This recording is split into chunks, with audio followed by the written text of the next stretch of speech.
Hello friends, అందరికీ నమస్తే అండి. చివరికి అందరూ అనుకున్నట్టే అయిందండి. మనం డిఎస్సి పోస్ట్పోన్ చేస్తారని నేను గత కొన్ని రోజులుగా వీడియోలు చేస్తున్నాను కదా. కానీ ఏదన్నా సరే రాజకీయమే గెలిచింది, డబ్బులున్నోడిదే న్యాయం అన్నట్టు అర్థమైందండి. డిఎస్సి ఇంక పోస్ట్పోన్ చేయడు, ఎగ్జామ్ షెడ్యూల్ కూడా ఇచ్చేశారు కన్వీనర్ అని న్యూస్ వచ్చింది, నిన్నే వచ్చింది. ఇంకా చదువుకోండి, ఎందుకంటే ఇప్పటి వరకు నేను నా ప్రయత్నంగా నేను చేశానండి. నా ప్రయత్నంగా నేను చేయడం వల్ల కూడా నాలో కూడా లోపాలు వెతుకుతున్నారు చాలామంది.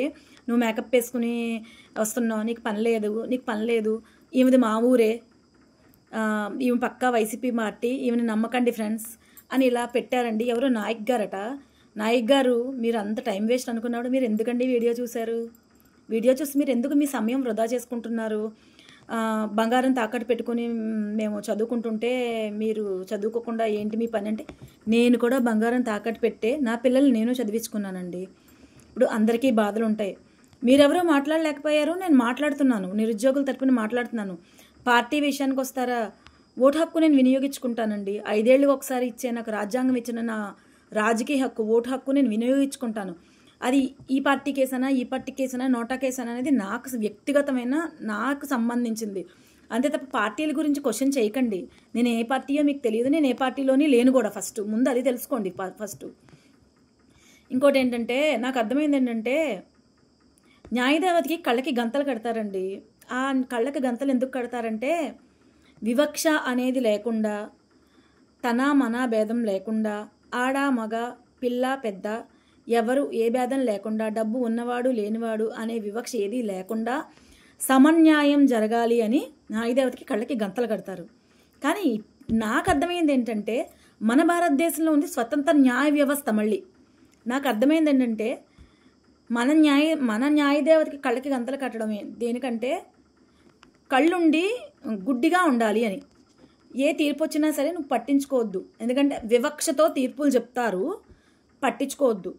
కాబట్టి డబ్బులున్నవాడికే న్యాయం, రాజకీయ నాయకులకే అండదండగా ఉండాలి న్యాయం కూడా అని. ఎందుకంటే సుప్రీంకోర్టులోని కనీసం మన పిటిషన్ కూడా చూడడానికి ఇష్టపడలేదు, డిస్మిస్ చేస్తామన్నారు. డిస్మిస్ చేస్తామంటే లాయర్ గారేమో లేదు మేమే వెనక్కి తీసుకుంటాం అని చెప్పారు. ఎందుకంటే డిస్మిస్ చేస్తే మనం ఇంకో కోర్టులో క్వశ్చన్ చేయడానికి ఉండదు కదా. అందుకని హైకోర్టుకు వస్తే ఆల్రెడీ హైకోర్టులో వాళ్ళు కొనేసుకుంటారండి. మనం వాళ్ళతో పాటు పోటీ పడలేం కదా, ఎందుకంటే మనం అందరం నిరుద్యోగులం అండి, అతి సామాన్యులమే, మనం వాళ్ళతో పోటీ పడలేం కదా.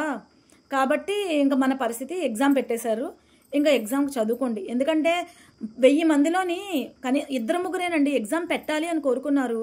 మిగిలిన 998 మంది కూడా పోస్ట్ పోన్ చేయాలనే కోరుకున్నారు, ఎందుకంటే సమయం సరిపోదు అని. అది ఎందుకు అర్థం కావట్లేదో నాకు తెలియదు. ఎందుకంటే డిఎస్సి బుక్స్ చాలా ఎక్కువ ఉన్నాయి, సిలబస్ చాలా ఎక్కువ ఉంది. ఎందుకంటే ఒక స్కూల్ అసిస్టెంట్కి తీసుకుంటే ఇంటర్ వరకు చదవాలి. ఇంటర్లో నా 4 బుక్స్ అండి, ఒక్కొక్క సబ్జెక్ట్కి. Social, history, economy, geography, polity, చాలా పెద్ద బుక్స్, 4 బుక్స్, అవన్నీ చదవాలి. మళ్ళీ కనీసం 5th నుంచి 10th వరకు, తర్వాత ఇంటర్ బుక్స్ ఇవన్నీ చదవాలి. ఇవన్నీ అవి కాకుండా చాలా బుక్స్ ఉన్నాయి కదండి, సైకాలజీ, పిఐ, ఇవన్నీ ఉన్నాయి. ఇవన్నీ చదువుకోవాలంటే 45 డేస్ సరిపోదండి. ఎంత రివిజన్ చేయాలనుకున్నా కూడా సరిపోదు. ఒకటండి, ఇంకా మనకి పోస్ట్ పోన్ అవ్వదు అని అర్థమైపోయింది. ఇప్పుడు చాలా నాకు ఎవరో నువ్వు మేకప్ వేసుకుని వీడియోలు పెడుతున్నావు అని ఇలా చాలామంది పెట్టారు. సరే, వాళ్ళకి ఒకటే చెప్తున్నాను, చదువుకోండి అమ్మా, తమ్ముడు చదువుకోండి. ఇప్పుడు ఎలాగూ పోస్ట్ పోన్ చేయట్లేదు కదా, చదువుకోండి. మీ అందరూ ఉద్యోగాలు తెచ్చుకోండి, మంచిగా ఉండండి. ఎందుకంటే అందరి గురించి క్వశ్చన్ చేయడం కూడా తప్పే. మీరెవరో క్వశ్చన్ చేయరు, మీరెవరో ముందుకు రారు, ఎవరికి వాళ్ళు. ఇప్పుడు నాకు అర్థం కావట్లేదు, మన ఇంట్లో చెత్త తీసుకెళ్ళి పక్కింట్లో పోయాలి అనుకుని సమాజంలో ఉన్నాం మనం. మన ఇల్లు శుభ్రంగా ఉండాలి, పక్కింట్లో పోద్దాం, ఆ కాంపౌండ్లో పోద్దాం, ఎలా ఉంటే మనకేమనే సమాజంలో ఉన్నాం మనం. ఎందుకంటే నేనేమో నలుగురు గురించి అడుగుతుంటే ఎవరో ఒకరిద్దరు వచ్చి నీకెందుకు, నువ్వు చదువుకోవచ్చు కదా, నీకు పని పట్టలేదా, ఇలాంటి మాటలు మాట్లాడుతున్నారు. ప్రతిదీ నాకెందుకు అని వదిలేస్తే ఎక్కడ మార్పు రాదండి. ఇప్పుడు ఆయన ఒకరి వల్ల ఏ మార్పు రాదు, వ్యవస్థలో మార్పు రావాలి. వ్యవస్థలో మార్పు రావాలంటే ఒక చెయ్యి సరిపోదండి, నలుగురు కలిస్తేనే వ్యవస్థ. ఆ వ్యవస్థలో మార్పు రావాలంటే అందరూ నలుగురు ముందుకు రావాలి. ఎందుకంటే వైసీపీ, లేదంటే టీడీపీ, లేదంటే జనసేన, ఇవే కదా, బీజేపీ, కాంగ్రెస్, వీళ్ళే. ఇంకా మిగిలిన వాళ్ళు ఎవరు మళ్ళీ అవసరమైతే మన స్టేట్లో అయితే మెయిన్లీ ఏంటంటే వైసీపీ, టీడీపీ. ఇప్పుడు జనసేన ఏంటంటే కంబైన్డ్ అయిపోయింది కదా, కూటమి వీళ్ళే. సెంట్రల్లో ఎవరికి సపోర్ట్ చేస్తారు? అయితే కాంగ్రెస్కి, లేదంటే బీజేపీకి. ఇంతకు మించి ఏముంది? ఇంకేం లేదు. ఇంకా మనం ఎంతే, ఇంక మన పరిస్థితులు ఇంతే. నిరుద్యోగి, పేదోడు ఎప్పుడు పేదోడుగానే చావాలి, ఉన్నోడు ఎప్పుడు ఉన్నోడుగానే వెళ్తాడు. ఈవెన్ ఒక బ్యాంకులోని ఒక రైతు లోన్ తీసుకుంటే, 1 లక్ష రూపాయలు రైతు లోన్ తీసుకుంటే, బ్యాంక్ వాళ్ళు సంవత్సరం అవ్వకుండా వాడి ఇంటి చుట్టూ తిరిగి వాడిని చాలా హింసలు పెట్టి ఫోన్లు చేసేస్తూ ఉంటారు. అంబానీ, ఆదానికి 1000 కోట్లు అప్పులు ఇస్తారు. వాళ్ళ డబ్బులు హాయిగా ఏ గవర్నమెంట్ వస్తే ఆ గవర్నమెంట్ వాళ్ళది మాఫీ చేసేస్తుంది. రైతు ఎప్పుడు ఆకలితోనే చచ్చిపోతున్నాడు. వీళ్ళు ఎప్పుడు పై స్థాయికి వెళ్ళిపోతున్నారు. ఎందుకంటే పార్టీ ఫండ్స్ ఇస్తారు కదా వాళ్ళు. రైతు ఏమిస్తాడు పాపం? రైతు పంట పండిస్తాడు. పంట పండించి ప్రకృతి ఇప్పుడు సడన్గా వర్షం పడింది, మామిడికాయ రైతులందరూ నాశనం అయిపోయారు. ఇది రైతు పరిస్థితి ఎప్పుడు ఉండేది. ఇది రైతుకి ఏమీ మిగలదండి. దళారులు మధ్యలో బాగుపడుతున్నారు కానీ రైతు ఏమీ బాగుపడేది ఎప్పుడూ లేదు. ఏదన్నా ప్రశ్నించే వాళ్ళే తప్పుడు వాళ్ళని చేసేస్తున్నారు అందరూ కలిసి. ఇప్పటికైనా మార్పు వస్తుందో రాదో నాకు తెలియట్లేదు. డిఎస్సి పోస్ట్పోన్ చేయాలని నేను మనస్ఫూర్తిగా కోరుకునే వీడియో చేశానండి. నా ఒక్కదాని గురించి కాదు, నేను ముందే చెప్పాను. నాకు ఉద్యోగం వస్తుంది రాదు అనేది సెకండరీ. నాకు రాకపోవచ్చు. నాకు రాలేదని, ఎందుకంటే నేను 0.33తో కూడా లాస్ అయిపోయిన రోజులు ఉన్నాయి. కాబట్టి నాకు రాకపోయినా నేనేమి ఫీల్ అవ్వట్లేదు. ఎందుకంటే ఇంక చాలామంది ఉన్నారు కదండి నాలాంటి వాళ్ళు. వాళ్ళకైనా రావాలి కదా, రావాలంటే వాళ్ళు కాస్త చదువుకోవాలి కదా అనే ఉద్దేశంతోనే నేను చేశాను. అంతే తప్ప ఏదో ప్రభుత్వాన్ని ఏదో మాట్లాడేయాలి, ఏదో బెదిరించేయాలి అని కాదు. నా వల్ల ఏమవుతుందండి? ఒకళ్ళ వల్ల ఏదైనా అవుతుందా ఏంటి? ఇప్పటికైనా సరే సీఎం గారు, డిప్యూటీ సీఎం గారు, ఎడ్యుకేషన్ మినిస్టర్ గారు కనీసం స్పందించండి సార్. ఇప్పుడైనా స్పందించి కొంచెం ఇప్పుడైనా సరే, ఎందుకంటే మాకు కోర్టుకు వెళ్ళినా అయిపోయింది. కోర్టుకు వెళ్ళినా సరే మీరే కొనుక్కుంటారు. కోర్టులో న్యాయాన్ని కూడా మీకు సపోర్ట్గానే వస్తాయి. మాకేం సపోర్ట్ చెయ్యరు. ఏమైనా మాట్లాడితే మీరు ఈ పార్టీ ఆ పార్టీ అంటారు. ఎందుకంటే టీడీపీ అయితే వైసీపీ అంటారు, వైసీపీ అంటే టీడీపీ అంటారు. ఇంతకు మించి ఏం లేదు అసలు. ప్రశ్నిస్తామనుకున్న వాళ్ళు ఎవరూ ప్రశ్నించట్లేదు. మా బాధలాగే ఉంది. మేము ప్రశ్నిస్తే ప్రాబ్లం అందరికీ. ఎందుకంటే మాలో ఐక్యత అనేది ఎవరికి ఉండాలండి? నిరుద్యోగులందరికీ కరెక్ట్గా ఐక్యత ఉంటే బాగుండేది. దాంట్లో కొంతమంది ఒకలా మాట్లాడతారు, కొంతమంది ఒకలా మాట్లాడతారు. ఇంకేంటి సార్ ఐక్యత? ఇంకెక్కడ ఉందండి? ఇప్పటికైనా సరే అర్థం చేసుకుంటారని నేను కోరుకుంటున్నాను.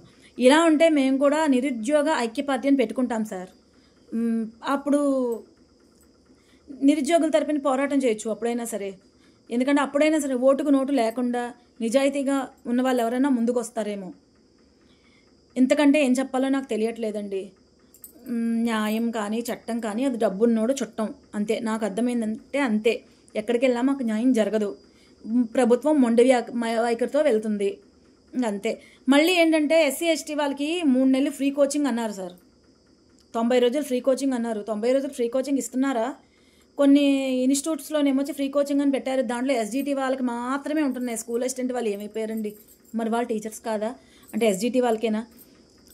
ఫస్ట్లో ఒక నెల రోజులు చాలా మెరిపించారండి కొన్ని కోచింగ్ సెంటర్లలోని, ఫ్రీ కోచింగ్లోని. తర్వాత నుంచి అయిపోయింది, ఏం లేదు. ఇప్పటికైనా సరే న్యాయం చేయాలని నేను కోరుకుంటున్నాను నా తరపు నుంచి. ఎందుకంటే నేను రిక్వెస్టింగ్గా మాట్లాడే నా మాట తీరు ఇదేనండి. మరి మీకు అది ఇబ్బందికరంగా ఉందేమో నాకు తెలీదు. అయ్యో సార్ అంటే నాకు సెట్ అవ్వదు. నేను ఇలాగే మాట్లాడగలుగుతాను. నేను అభ్యర్థిస్తున్నాను సార్, ఇప్పటికైనా సరే కనీసం ఆలోచించి ఒక 45 డేస్, 30 నుంచి 45 డేస్ మాకు పోస్ట్ పోన్ చేయండి. ఇంతకు మించి మేము ఎలా అభ్యర్థించాలో మాకు తెలియదు. ఏజ్ లిమిటేషన్ పెంచండి. ఎందుకంటే చాలామంది లాస్ అయిపోయారు. 1 నెలకి 2 నెలలకి కూడా లాస్ అయిపోయారు. ఇది 7 ఏళ్ళ తర్వాత వచ్చిన నోటిఫికేషను. పోనీ ఎవ్రీ ఇయర్ నోటిఫికేషన్ ఇస్తే ఎవరు ఇలా అడగరండి. ఎవ్రీ ఇయర్ క్యాలెండర్ ఇస్తే అడగరు. పాత ప్రభుత్వం లాస్ట్ గవర్నమెంట్ అంతే చేసింది. ఇప్పుడు ఈ గవర్నమెంట్ కూడా ఇలాగే మొండి వైఖరితో వెళ్తుందండి. ఇంకా తర్వాత చివరికి మళ్ళీ 2029లో పరిణామాలు ఎలా ఉంటాయో మరి మీకే తెలియాలి. ఎందుకంటే నిరుద్యోగులు కష్టం విలువ కడుపుకే తెలుస్తుందండి. కడుపు నిండిన వాడికి ఎప్పుడూ తెలియదు. ఇంకా అంతకంటే ఏం చెప్పాలో నాకైతే అర్థం కావట్లేదు. సరే అండి, నేను ఎవరిని విమర్శించాలనే ఉద్దేశంతో నేను చేయలేదు.